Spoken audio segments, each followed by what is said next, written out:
Frame 352.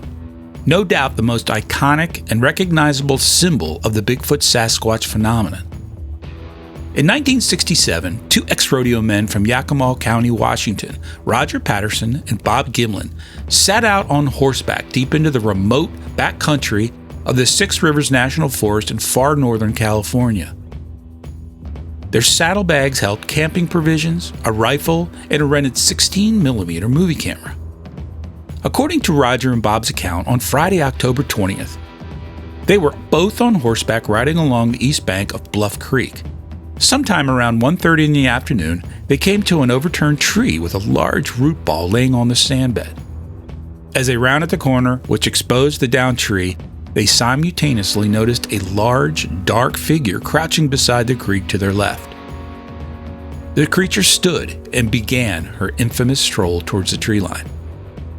The initial encounter spooked the horses. Roger's horse reared upon sensing the creature.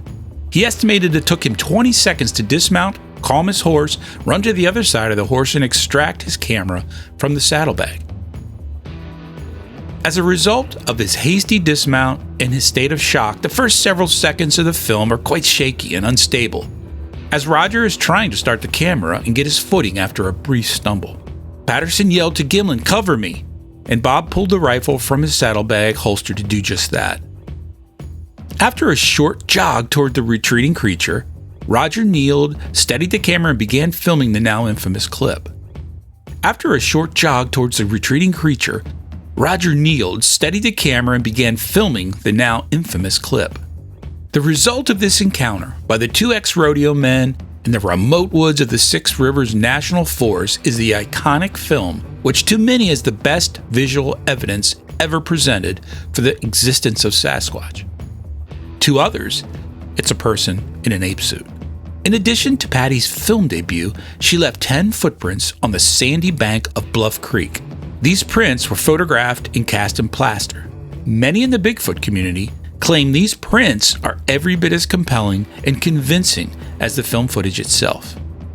The Patterson Gimlin film has been viewed and analyzed probably more than any other film evidence, with the possible exception of the Zapruder film.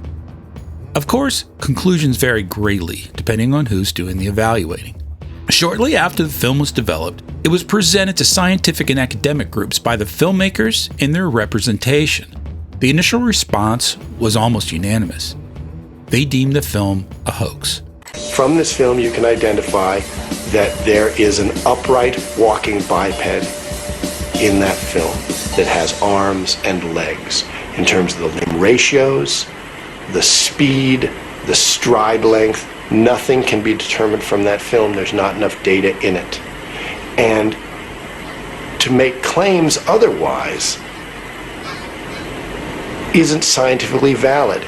Bernard Heuvelmans, a zoologist and the so-called father of cryptozoology, thought the creature in the Patterson film was a suited human.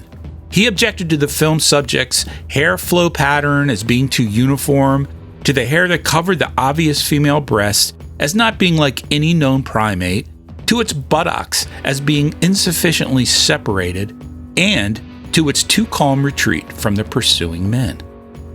To the contrary, some experts found the film compelling and difficult to write off as a hoax or a person in a suit. The film was analyzed by Dale Sheets, head of the documentary film department, and unnamed technicians in the special effects department at Universal Studios in Hollywood. They stated, quote, "We could try faking it, but we would have to create a completely new system of artificial muscles and find an actor who could be trained to walk like that. It might be done, but we would have to say it would be almost impossible. If it is a man in an ape suit, it's a very good one. A job that would take a lot of time and money to produce," unquote. Disney executive Ken Peterson commented after reviewing the film, quote, "Our technicians would not be able to duplicate that film," unquote. Remember, this is 1967. The state of costume preparation and the special effects in 1967 was nowhere near what audiences are accustomed to today. In the late 60s, the prosthetics were unconvincing and there was no such thing as CGI. It's hard to ignore Patty's unusual, non-human, yet strangely natural gait. not to mention the apparent muscle definition clearly visible in the film. This was not something that could be accomplished with a suit based on the technology of the day, according to special effects experts. Numerous Hollywood special effects professionals point to the ease with which the creature navigates the sandy and rocky creekside substrate, stressing the difficulties a human in a bulky costume with a mask would have traversing such a surface. A man or woman in a suit and mask would almost certainly be looking down at their feet with regularity to avoid misstepping or falling. If it is a person in a suit, they would likely require a good deal of rehearsal time to accomplish such a natural appearance. Roger Patterson died of cancer on January 15, 1972. On his deathbed, he reportedly repeated his claim that the film was real, not a hoax, and that he wished they'd shot and killed the creature. That a body would have put the matter to bed once and for all. For what it's worth, by all accounts, Roger Patterson, until his death in 1972, and Bob Gimlin, until this day, made a living from the famous encounter in film.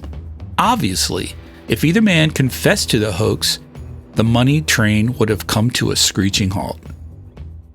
When debating the merits of the Patterson Gimlin film, Roger's past must be taken into account. Roger was considered by many that knew him to be somewhat of a schemer, always with a new and sometimes harebrained idea to make him rich. Roger became fascinated with Bigfoot after reading stories of personal encounters and footprint findings by loggers in remote areas of the Northwest during the 1950s. The reason Roger and Bob were on horseback equipped with a rented 16mm camera on that fateful day was, according to Roger and Bob, to capture film footage of a real Bigfoot. But there are accounts by folks that knew Roger that in the summer of 1967, he began filming a docudrama about cowboys that were led by an old miner and a wise Indian tracker in search of Bigfoot. To many, it would seem logical that Roger would need a Sasquatch costume and a person to wear it to complete such a film. In the late 1990s, a man named Bob Hieronymus came forth to claim he was the man in the suit after seeing a 1-hour TV special called World's Greatest Hoaxes, Secrets Finally Revealed. In that special, a gentleman named Clyde Renke claimed to have first-hand knowledge of the fraud. According to Renke, Patterson cooked up a scheme to fake the Bigfoot film. He said Bob planned to sell the film and make a fortune. A man named Philip Morris says he made and sold the gorilla suit to Roger Patterson. His wife confirms his story and says she helped fabricate the suit. Philip Morris is the owner of Morris Costumes, the single largest manufacturer and supplier of costumes to Hollywood and to stores across the United States. Of course, many in the Bigfoot world point to holes in all three men's stories. What do you think? Is Bigfoot real? Does the Patterson Gimlin film provide valid evidence, or was it a well-executed hoax?